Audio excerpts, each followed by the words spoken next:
सिंहासन बत्तीसी दूसरी पुतली चित्रलेखा की कथा। दूसरे दिन राजा भोज की फिर सिंहासन पर बैठने की इच्छा बलवती हो उठी। जैसे ही उन्होंने सिंहासन पर बैठने के लिए अपने कदम आगे बढ़ाए, तभी सिंहासन से चित्रलेखा नाम की दूसरी पुतली उनके सामने प्रकट होकर खड़ी हो गई और उन्हें रोकते हुए बोली, ठहरो राजा भोज, सिंहासन पर बैठने से पहले राजा विक्रमादित्य की यह कथा सुन लो। इसके बाद तुम खुद निर्णय करना कि तुम सिंहासन पर बैठने के अधिकारी हो या नहीं। यह कहकर चित्रलेखा राजा भोज को कथा सुनाने लगी। एक बार राजा विक्रमादित्य शिकार खेलते खेलते एक ऊंचे पहाड़ पर आए। वहां उन्होंने एक साधु को तपस्या करते देखा। साधु की तपस्या विघ्न न पड़े, यह सोचकर उन्हें श्रद्धापूर्वक प्रणाम करके लौटने लगे। जैसे ही वह वापस आने लगे, अचानक साधु ने रोकते हुए कहा, ठहरो विक्रमादित्य, मैं तुम्हारी शिष्टता से प्रसन्न हूँ। यह कहकर साधु ने विक्रमादित्य को एक फल देते हुए कहा, जो भी इस फल को खाएगा वह तेजस्वी और गुणवान पुत्र प्राप्त करेगा। राजा विक्रमादित्य ने वह फल साथ स्वीकार कर लिया और साधु से आशीर्वाद लेकर अपने महल की ओर लौटे। चलते चलते मार्ग पर अचानक उन्होंने देखा कि एक स्त्री घबराई हुई सी दौड़ती चली आ रही। विक्रमादित्य भी उसके पीछे पीछे दौड़े। उन्होंने देखा कि वह औरत एक कुएं के पास जाकर रुक गई। जैसे ही उसने कुएं में छलांग लगानी चाहिए, विक्रमादित्य ने उसे पकड़ लिया। उन्होंने उस स्त्री से पूछा, बहन, तुम आत्महत्या क्यों करना चाहती हो? मुझे बताओ, मैं तुम्हारी मदद करूंगा। वह स्त्री रुदन स्वर में बोली, मैं बहुत दुखी हूँ। मेरा पति मुझे मारता पीटता है और कहता है मेरे एक भी पुत्र नहीं है, सारी लड़कियां हैं। उस स्त्री की दास्तान सुनकर राजा विक्रमादित्य को उस पर दया आ गई। उन्होंने वह फल उसे देते हुए कहा, बहन, तुम चिंता मत करो, इस फल को खाकर तुम्हें यशस्वी पुत्र प्राप्त होगा। फल पाकर वह स्त्री विक्रमादित्य का धन्यवाद कर अपने घर लौट गई। इतना कहानी सुनने के बाद पुतली ने राजा भोज से कहा, राजा भोज, अब मैं तुम्हें एक चमत्कार की घटना सुनाती हूँ, सुनो। एक दिन राजा विक्रमादित्य के राज दरबार में एक ब्राह्मण आया। उसने द्वारपालों से कहा, मैं राजा विक्रमादित्य को एक अनमोल भेंट देना चाहता हूँ। ब्राह्मण की बात सुनकर एक द्वारपाल अंदर गया और राजा विक्रमादित्य से बोला, महाराज, द्वार पर कोई ब्राह्मण आया है। वह कहता है कि मैं राजा को एक अनमोल भेंट देना चाहता हूँ। यह कहकर राजा विक्रमादित्य ने कहा, ठीक है, उसे अंदर भेजो। ब्राह्मण राज दरबार में गया और राजा विक्रमादित्य को वही फल देते हुए बोला, महाराज, इस फल को अपनी रानी को खिला देना, इससे उन्हें एक यशस्वी पुत्र प्राप्त होगा। यह सुनकर राजा विक्रमादित्य को बड़ा आश्चर्य हुआ। उन्होंने ब्राह्मण से पूछा, यह फल आपके पास कहाँ से आया? ब्राह्मण बोला, महाराज, यह मुझे मेरी पत्नी ने दिया है। कुएं वाली स्त्री की बेवफाई पर उन्हें बहुत दुख हुआ। उन्होंने वह फल ब्राह्मण से ले लिया और उसे अपने रानी को दे दिया। कुछ समय बाद राजा विक्रमादित्य के दरबार में एक रोज नर्तकी आई और विक्रमादित्य से बोली, महाराज, आप तो जानते ही हैं कि मैं एक पापिन हूँ और कई सालों से आपके राज्य में रह रही हूँ, इसलिए मैं आपको एक अनमोल फल भेंट करना चाहती हूँ, जिससे आपका वंश चले। अगर आप बुरा ना माने तो मेरी भेंट स्वीकार करें। फल देख राजा विक्रमादित्य चौंक गए। उन्होंने पूछा, यह फल तुम्हें कहाँ से पाया? राजनर्तकी बोली, महाराज, यह फल मुझे आपके महामंत्री के पुत्र ने दिया है। यह फल उसको उसकी प्रेमिका ने दिया था। नर्तकी की बात सुन राजा विक्रमादित्य का माथा ठनका। उन्होंने महामंत्री के पुत्र को बुलवाया। उसने विक्रमादित्य को बताया कि यह फल महारानी ने उसे दिया था। वह और महारानी, इतना कहते कहते वह रुक गया। यह सुनकर राजा विक्रमादित्य को बड़ा धक्का लगा। तब वह अपनी रानी के पास गए और उससे अमर फल के बारे में पूछा। रानी ने नाटक करते हुए बताया, महाराज, मैंने तो वह फल आपके लेते ही खा लिया था। यह सुनकर विक्रमादित्य ने वह फल रानी को दिखाते हुए कहा, झूठ मत बोलो, तुमने वह फल नहीं खाया। यह फल मुझे राजनर्तकी ने दिया है।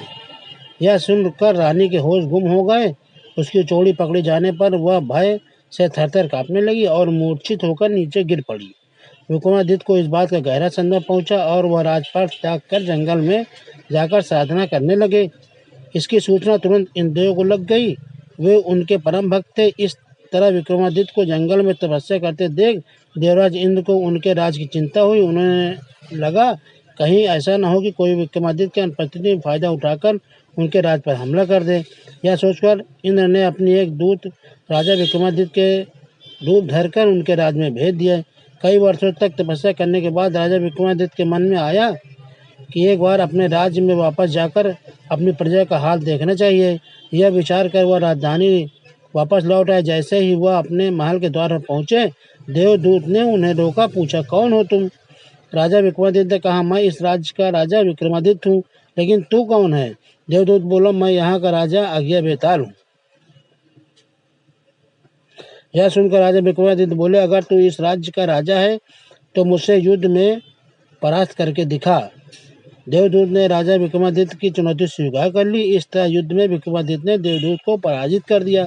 तब पराजित देवदूत ने कहा, मैं मान गया हूँ महाराज, आप ही राजा विक्रमादित्य हो, क्योंकि मुझे पराजित करना आम मनुष्यों की वश की बात नहीं है। आज से मैं आपके अधीन हूँ। जब भी आपको मेरी आवश्यकता पड़े मुझे याद करना, मैं फौरन आपके सामने हाजिर हो जाऊंगा। लेकिन जाने से पहले मैं आपको एक बात से सावधान करना चाहता हूँ। विक्रमादित्य ने पूछा, ऐसे कौन सी बात है बेताल? बेताल बोला, राजन, तुम्हारा एक दुश्मन तुम्हारे राज्य में आ पहुंचा है। वह आपका पिछले जन्म का शत्रु है। इस समय वह योग और सिद्धि के द्वारा अपनी शक्ति को बढ़ा रहा है और आपको मारने की योजना बना रहा है। अगर उससे पहले आपने उसे मार दिया तो वर्षों तक आप पर कोई विपत्ति नहीं आएगी। यह कहकर वह देवदूत आकाश मार्ग से उड़ गया। राजा विक्रमादित्य के वापस आते ही राज्य में खुशियां मनाई गई। जब विक्रमादित्य ने अपनी रानी के बारे में जानना चाहा तो उन्हें ज्ञात हुआ कि उनकी बेवफा रानी ने आत्महत्या कर ली है। पत्नी को भुलाकर विक्रमादित्य ने पुनः राजपाट संभाला और राज्य का सभी काम सुचारू रूप से चलने लगा। कुछ दिनों के बाद विक्रमादित्य के दरबार में एक योगी आया। उसने राजा को एक फल दिया। उसे हाथ में लेते उस फल के 2 टुकड़े हो गए। उस फल के 2 टुकड़े के बीच से एक बेशकीमती लाल निकला। राजा विक्रमादित्य ने योगी से उस लाल का कारण पूछा तो उसने बताया, राजन, यह हमारी संस्कृति है कि राजा, वैद्य और सन्यासी के द्वार पर कभी खाली हाथ नहीं जाना चाहिए। यह सुनकर विक्रमादित्य बोले, योगीराज, मैं इस भेंट के बदले में आपको क्या दूं? योगी ने कहा, राजन, अगर आप मुझे कुछ देना चाहते हैं तो मेरे निवास पर अकेले आकर मुझसे मिले। राजा विक्रमादित्य ने योगी को वचन दे दिया। वचन पाकर योगी राजा को अपना पता ठिकाना बताकर वहां से चला गया। अगले दिन अपने वायदे के अनुसार राजा विक्रमादित्य योगी के निवास स्थान पर पहुंचे। उस समय योगी एक मंत्र को सिद्ध कर रहा था। राजा विक्रमादित्य के पूछने पर योगी बोला, महाराज, मैं जो मंत्र सिद्ध कर रहा हूँ उसे सिद्ध करने में एक ऐसा शव की आवश्यकता पड़ेगी जो यहाँ से बहुत दूर एक शमशान पर एक पेड़ पर उल्टा लटका हुआ है। बेताल नामक उस मुर्दे को लाना कोई हंसी का खेल नहीं। अगर आप उस शव को यहाँ मेरे पास ले आओ तो मेरे ये सिद्ध पूर्ण हो जाएगी। विक्रमादित्य योगी को वचन देकर शव को लाने के लिए शमशान की ओर चल पड़े। शमशान में पहुंचकर विक्रमादित्य ने पेड़ पर लटके बेताल की बड़ी मुश्किल से नीचे उतारा और कंधे पर लाद योगी के पास ले जाने की कोशिश की, लेकिन बार बार उसकी असावधानी का फायदा उठाकर वह उड़ जाता और शमशान में उसी पेड़ पर उल्टा लटक जाता। ऐसा 24 बार हुआ। हर बार बेताल रास्ते में विक्रमादित्य को एक कहानी सुनाता। 25वें दिन बेताल ने राजा विक्रमादित्य से कहा, राजन, तुम मुझे जिसके पास ले जा रहे हैं वह कपटी और धूर्त है। वास्तव में उसे मेरी नहीं तेरी जरूरत है, क्योंकि आज उसकी सिद्धि का अंतिम दिन है। तू जैसे ही मुझे उसके पास लेकर जाएगा तो वह देवी के चरणों में तुझे सिर झुकाने के लिए कहेगा। तभी मौका पाकर वह तेरी गर्दन काट देवी की माँ को बलि चढ़ा देगा और तेरी मौत के बाद उसे सिद्धि मिल जाएगी। बेताल की बात सुन राजा विक्रमादित्य को इंद्रदेव की वो चेतावनी याद आ गई। उन्होंने बेताल को धन्यवाद किया और उसे कंधे पर लाद योगी के पास चल पड़े। यह देख योगी बहुत प्रसन्न हुआ और विक्रमादित्य को देवी के चरणों के सिर झुकाने को कहा। तब विक्रमादित्य बोले, योगीराज, मैं एक राजा हूँ, मुझे सिर झुकाना नहीं आता। आप मुझे सिर झुकाने की विधि बता दो।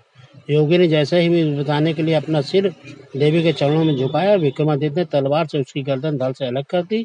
देवी बलि पाकर बहुत प्रसन्न हुई। उन्होंने विक्रमादित्य को 2 बेताल सेवक दिए और कहा, विक्रमादित्य, जब भी तुम इन्हें याद करोगे ये तुम्हारी सेवा में उपस्थित हो जाएंगे। राजा विक्रमादित्य की तीक्ष्ण बुद्धि से प्रसन्न होकर देवताओं ने भी पुष्प वर्षा की। विक्रमादित्य देवी का आशीर्वाद पाकर अपने महल को वापस लौट आए। यह कथा सुनाकर पुतली बोली, राजा भोज, यह थी विक्रमादित्य की शौर्य गाथा। अब तुम खुद निर्णय करो। अगर तुम में राजा विक्रमादित्य जैसे गुण हैं तो तुम इस सिंहासन पर बैठने के अधिकारी हो, अन्यथा नहीं। यह कहकर दूसरी पुतली भी वहां से अदृश्य होकर सिंहासन पर जाकर अपने स्थान पर समा गई। राजा भोज को कुछ समझ में नहीं आ रहा था, इसलिए उन्होंने दूसरे दिन भी सिंहासन पर बैठने का विचार त्याग दिया और वापस अपने शयन कक्ष में लौट आए।